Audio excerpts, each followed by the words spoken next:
There are over 3 million shipwrecks on the ocean floor.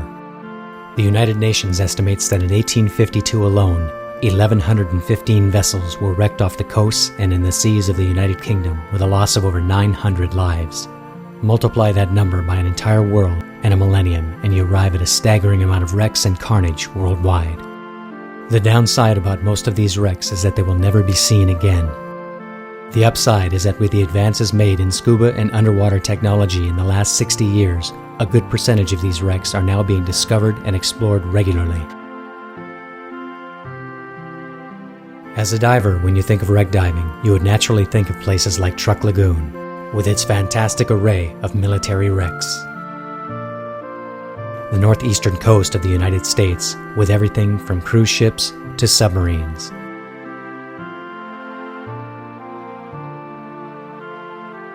And of course Florida, with its old galleons and newer wrecks being sunk as artificial reefs on what these days seems like a regular basis. One place that has been an amazing mecca for diving for many years and has seen sea trade similar to that of Florida and the rest of the Caribbean for the last 500 years is Belize. With the second longest barrier reef in the world, unparalleled diving, and holder of 3 of the 4 coral atolls in the Caribbean basin, it is estimated to be the final resting place of thousands of shipwrecks along its over 200 miles of coastline. And yet, when you hear of diving in Belize, the word shipwreck is almost never mentioned. At least that is, until now. On a late afternoon in the spring of 1946, the Myron L, heavily laden with its cargo of hardwood destined for Jamaica, was making its way through the English Channel to the open sea when it suddenly and unexpectedly rolled over and quickly sunk in 145 feet of water, not to be seen again for nearly 60 years. Then, in 1999, when the cruise ship lines were surveying the channel in preparation to begin cruise ship service to Belize, they came across a rather large and unexpected blip on their sonar.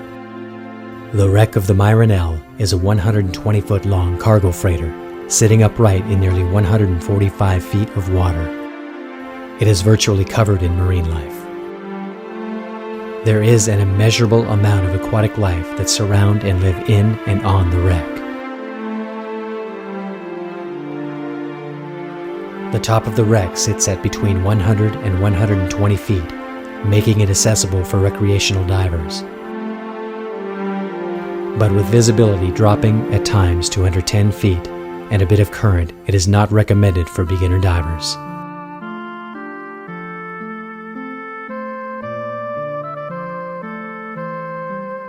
Your day of diving the wreck of the Myron L will start at the local dive shop. From San Pedro, the trip is roughly an hour. From Belize City, closer to 25 minutes. Either way, the trip is mostly smooth and scenic, as the wreck sits protected inside the barrier reef. I'm setting the computers right now for our mix that we have on our Natrix, which is 32%.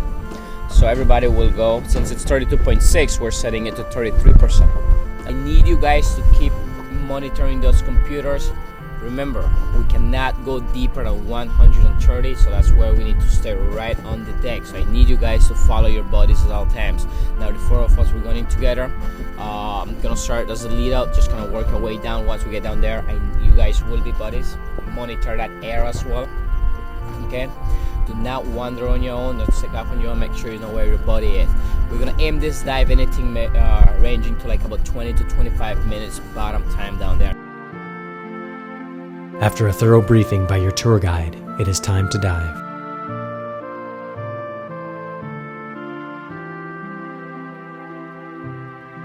A school of barjacks swim up to greet you as you make your way down the line. As you settle down onto the deck, the first thing you will notice is an astonishing array of marine growth, virtually covering every inch of the wreck. Looking forward, you will see a ladder, leading up to the classic and breathtakingly beautiful shipwreck bow. Swimming up and over the anchor windlass, you will come across 2 large holes where the wooden deck is rotting away. The bow is actually sitting up at an angle, as if reaching for the surface, and the first 40 feet or so going back are up off of the sandy bottom. If you look carefully through the growth, you can see both anchors still in place.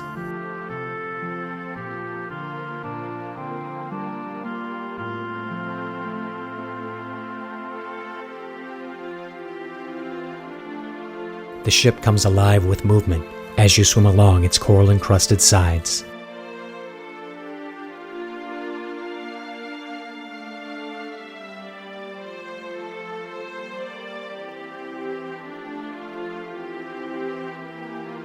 Making your way down the starboard side of the wreck, you might be lucky enough to run into our friend St. Peter. He is, of course, a Goliath grouper, and one of the largest you will see in this area. It is very likely that this wreck has been his home since it settled here over 60 years ago, and unlike the rest of us, he is the only one that doesn't need permission to penetrate the wreck.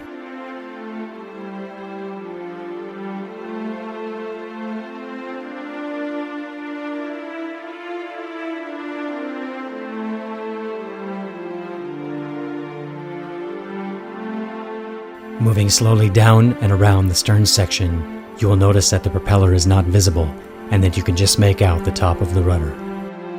The reason for this is that unlike the bow section that is up off of the bottom, the stern is actually sunk a good 10 feet into the mucky bottom.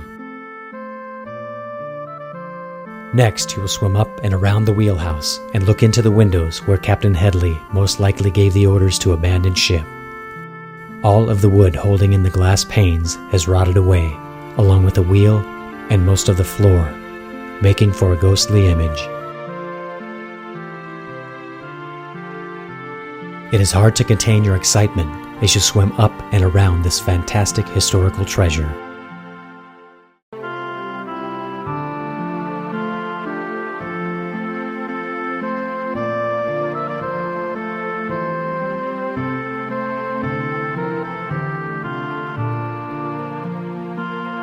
The fact that the port lifeboat davits are still facing into the deck tells us that they were never used, and the wooden lifeboats have long since been food for the same marine organisms that feasted on the decks and the ship's wheel. Gliding gracefully up and around the superstructure, you might find yourself staring down the ship's exhaust pipe, now cold and silent, and filled with an abundance of marine life. Swimming down the portside companionway, it is hard not to wonder about the last men to walk this now quiet sand and coral-covered deck, many of them more than likely born over 100 years ago. What was life like for them on a cargo ship working in the sweltering heat of British Honduras all those years ago? To that question, we may never know the answer, but we can be thankful to be allowed a peek into their past. And since this isn't a penetration dive, only just a glimpse into their living quarters,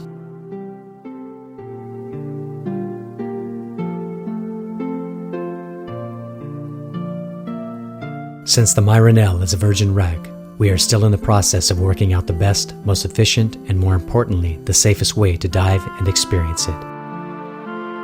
In the name of safety and exploration, Junior Tillett, a local dive master, instructor, and technical diver, did a few minor penetration dives, always staying within the ambient light of the exit, and with safety divers on hand in case of any problems. After numerous dives, testing, silting, squeezing, and exploring through various parts of the structure, what he found is that because of the silt, sand, and many obstacles inside the wreck, that it should remain a non-penetration dive for all but the most highly trained and technical divers.